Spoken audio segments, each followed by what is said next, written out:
state. I love that the alcoholism is just, part of the culture here. It's great. Nobody's got a problem. Everybody's just having a good time. It's good. How do we feel about Brett Favre now? Are we finally? Yeah, no. Too soon.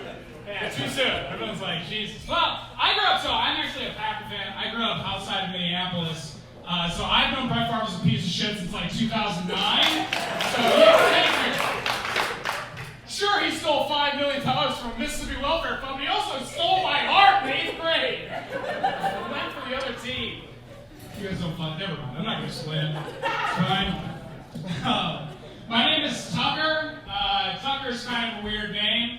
I know this because a lot of people will tell me that Tucker is their dog's name. And I really hate it. I'll be honest with you guys.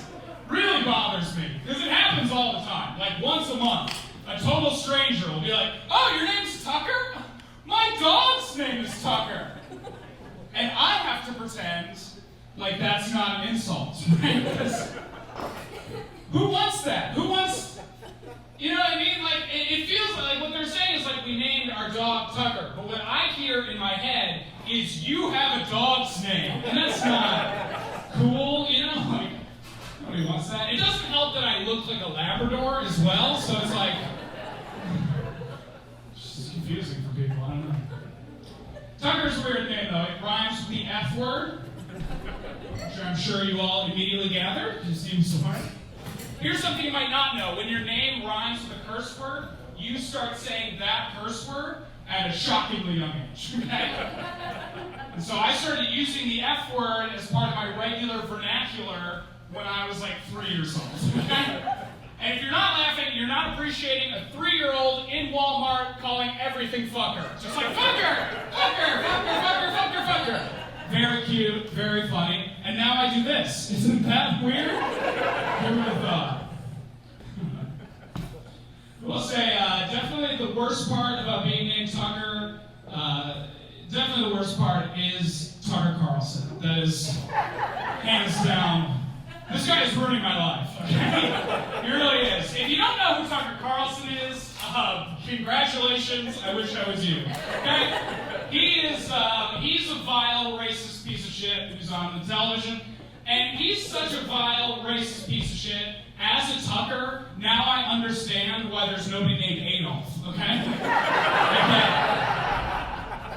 Because what you guys have to realize is that in a certain time in human history, there were a lot of dudes named Adolf. There was, in a certain part of the world, the Bavaria or wherever, there were a lot of Adolfs. And then one Adolf was so racist, he fucked it up for everybody else, okay? And as a Tucker, I feel that in my bones. Do you understand? It's crazy, man, because this is true. After World War II, you can look this up, all the remaining Adolfs got together in one big room, and they were like, "Okay, fellas, we go by Andy now. We're all Andy. There's no more Adolf. Adolf is canceled." And as a Tucker, again, I'm waiting for it, because every time I see Carlson on the news and he says something horrible and racist, like, Joe Biden is trying to give money to black people to buy crack, which is a real thing. He said verbatim like 2 months ago, okay?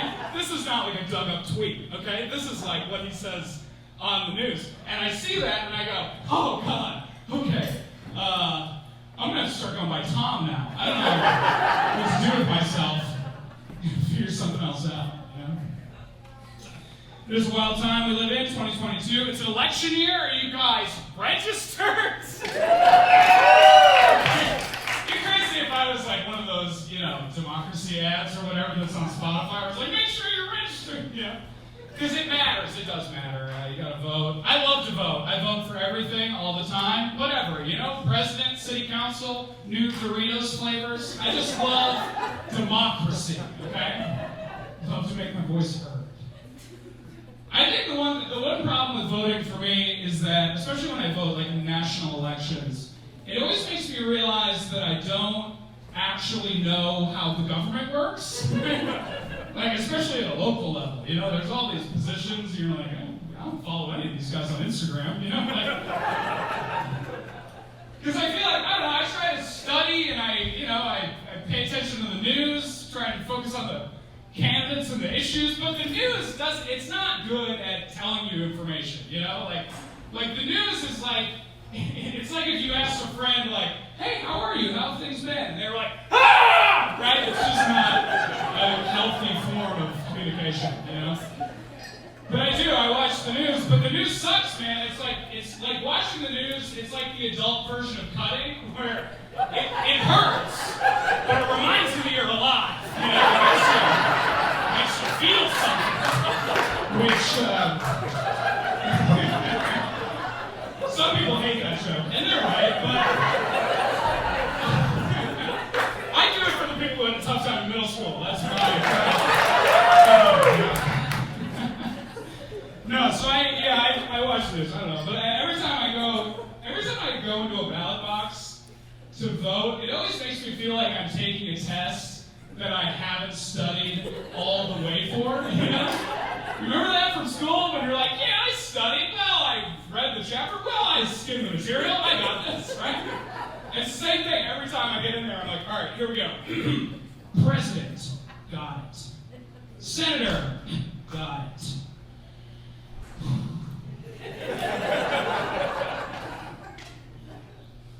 Fifth District Comptroller.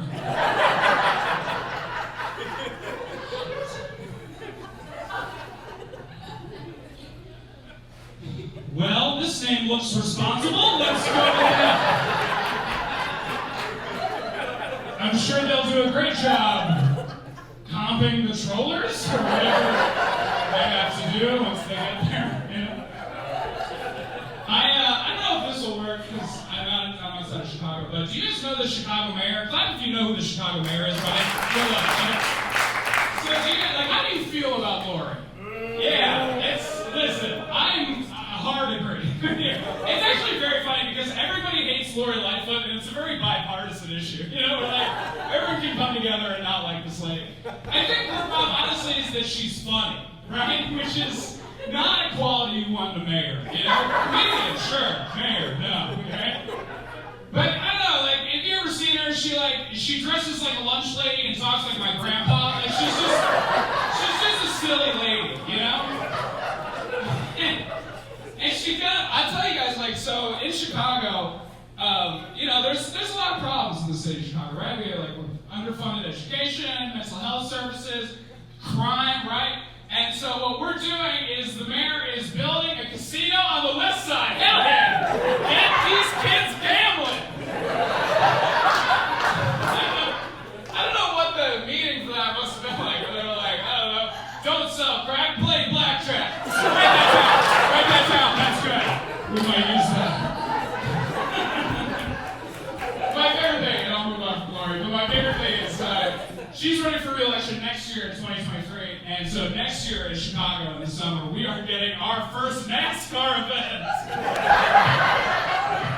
I don't know, man. I don't understand how NASCAR works, really. I don't follow it, but I feel like you don't want to do a NASCAR race in Chicago. I don't know if you've ever driven in Chicago. A lot of potholes and traffic. I don't know if you can have a race where you're backed up for 3 miles. It doesn't seem like it would be conducive to a NASCAR event. And again, I don't understand NASCAR. I don't know how the point system works. I don't think you get extra points if you hit a bike messenger. So I feel like it's going to be a problem.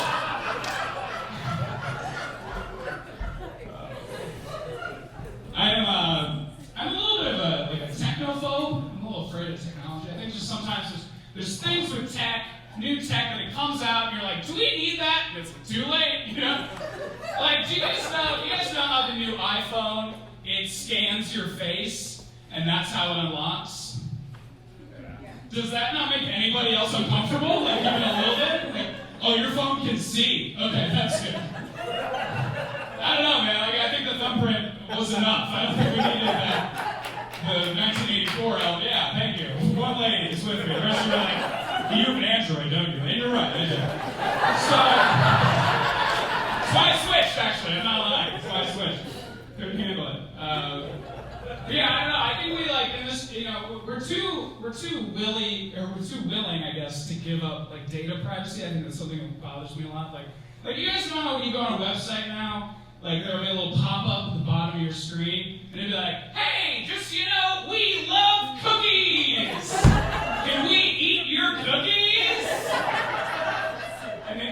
options, right? You can click OK, or you can click settings. And that's really fucking evil. Because they know I don't want them to eat my cookies. But they also know I'm too dumb to change my settings. I don't know what most of that means, right? The DNS servers? I have no idea. Go ahead and eat my cookies. I don't give a shit. You know? It sucks, man. I don't know. I think when I got this new phone, I had to re-download all my apps, right? And when you download an app now, they ask you for all the permissions. They can access all your shit. So I downloaded the Chase Bank app because I bank with Chase Bank because I'm not good with money. Right? So download the Chase Bank app, and Chase Bank wants access to all this different data, right? Like they're like, we need your location so we can show you where all the cool ATMs are, and we need access to the files on your phone so we can. And they wanted access to the photos and videos on my phone, right? Which was like, okay, no. Decline access Chase Bank app.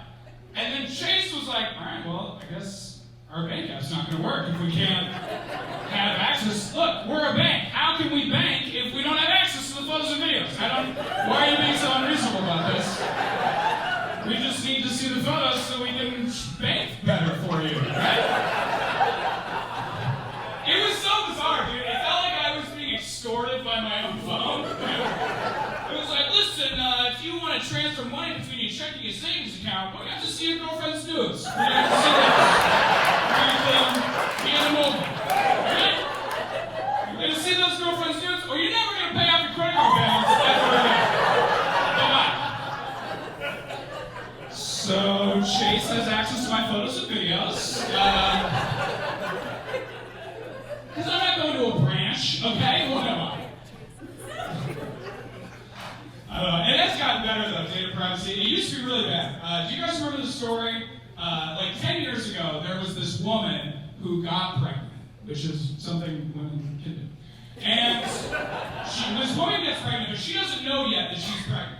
And then Target, the company, figured out, based on what she had been Googling, that she had been Googling a lot of the same shit that pregnant women tend to Google. Ergo, through matter of deduction, we'll assume this bitch is pregnant, right? And so they just start sending her ads for like prenatal vitamins and cribs and Mosimo brand maternity clothes, right? And she's getting all these ads, and she's like, but I'm not pregnant. And then she took a pregnancy test. Turns out, Target was right. Now, if you're not laughing, I assume it's because you're horrified, which is how you should be. Because nobody wants like private medical information to come from a department store, okay? We can draw the line there. Like, I don't want my grocery store emailing me and being like, hey, based on all the pizza pockets you've been buying, you might want to get screened for colon cancer. I don't need that. Stay in our lane a little bit here. I don't know, tech does bother me. I worry for the youth now, the children today. I worry about that, man, because they have these social media apps that like I didn't have as a kid, and it's just, I can't imagine being a teen with Instagram. Like, that would be a nightmare, you know? Like, and I just feel like it's dangerous for kids, you know? Like, I feel like I never see a thing I used to see a lot, and tell me if you remember this, like, there used to be a thing where it would be like, do not try this at home. All over the place, in front of every show. It'd be like, hey, don't try this at home. Mythbusters. You guys remember Mythbusters? Yeah, Mythbusters was a great show, and the title card sequence of every episode would be the two guys, and they'd be like, hey, kids, we have a combined 30 years of special effects experience, so don't try what you're about to see us do at home. But what they're doing is like dropping dynamite out of a biplane. Like, I don't have access to these resources as a 9-year-old, okay? But then 2 weeks ago, I was on Instagram and I saw a video of a guy juggling a knife, okay? He's juggling a knife and he's flipping it around doing all these cool, crazy knife tricks and shit. And then at the same time, while he's juggling this knife, in the same hand, he's also juggling an apple. So he's juggling an apple and a knife in the same hand at the same time, doing all these cool, crazy knife apple tricks, you know? And then the video slows down, and in slow-mo, he throws the apple up in the air, and then in one movement, grabs the knife by the handle and slices the apple in half. Amazing. No warning whatsoever. No, like, hey, don't try this at home. knife juggling experience? I mean, none of that. And like, as an adult, right, I know I do not possess the skills to juggle a knife. I can't. I've also never thought about it, honestly, but I've always seen a knife and thought, yep, can't juggle that, right? Not even try, I already know. But if I was 13, I might throw a knife into my eye, trying to copy a video I saw on Instagram. Anyway, I don't know, it's bad for the kids. If you got kids, get them off of Instagram.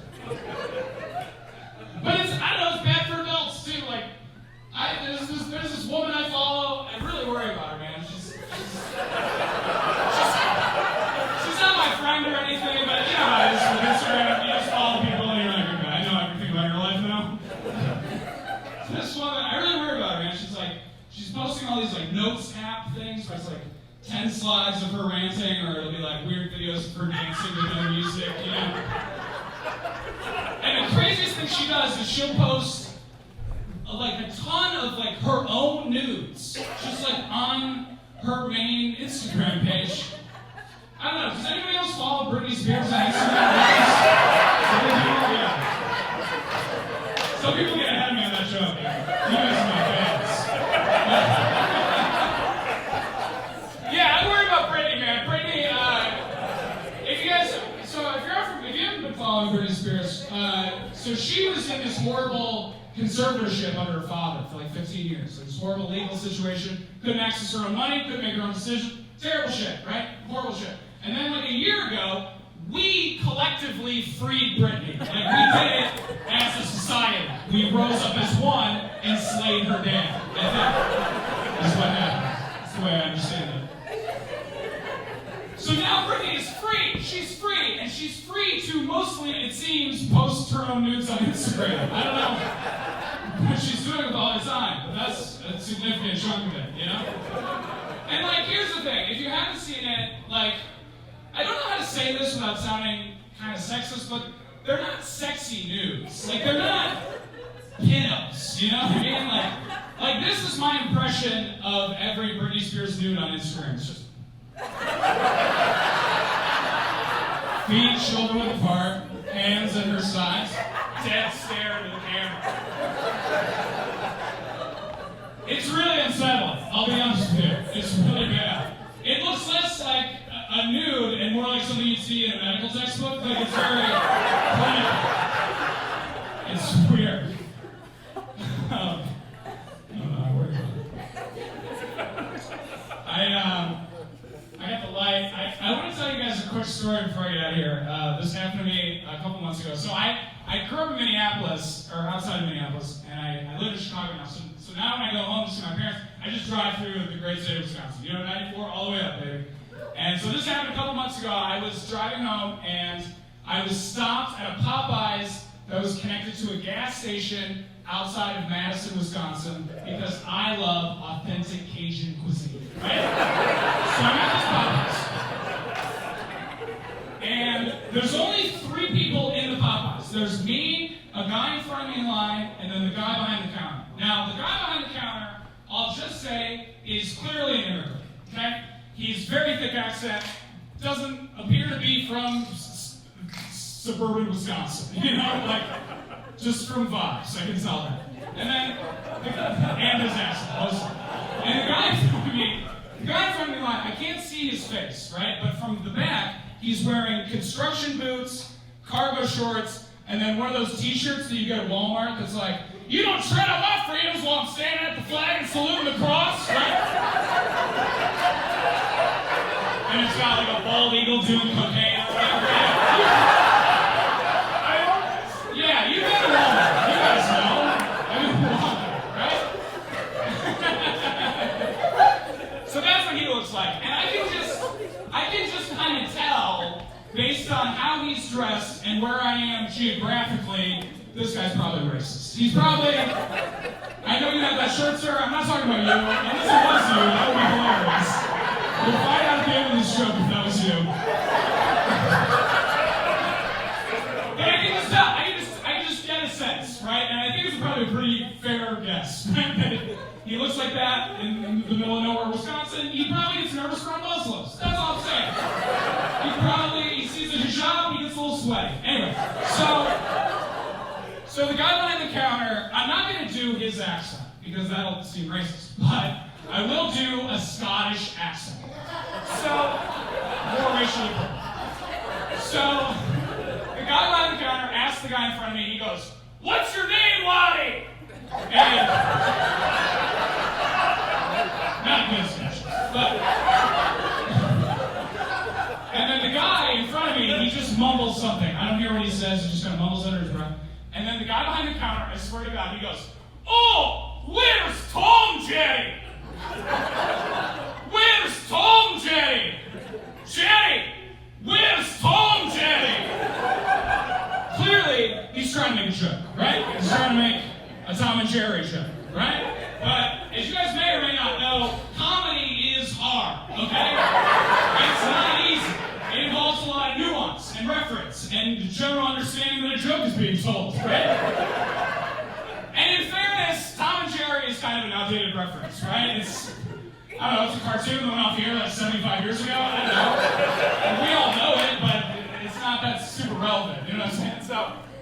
So the guy in front of me, he not only doesn't laugh, he starts to get like visibly uncomfortable. Like he's getting like kind of upset, like angry, and I can just feel the nativism and hate radiating off his head.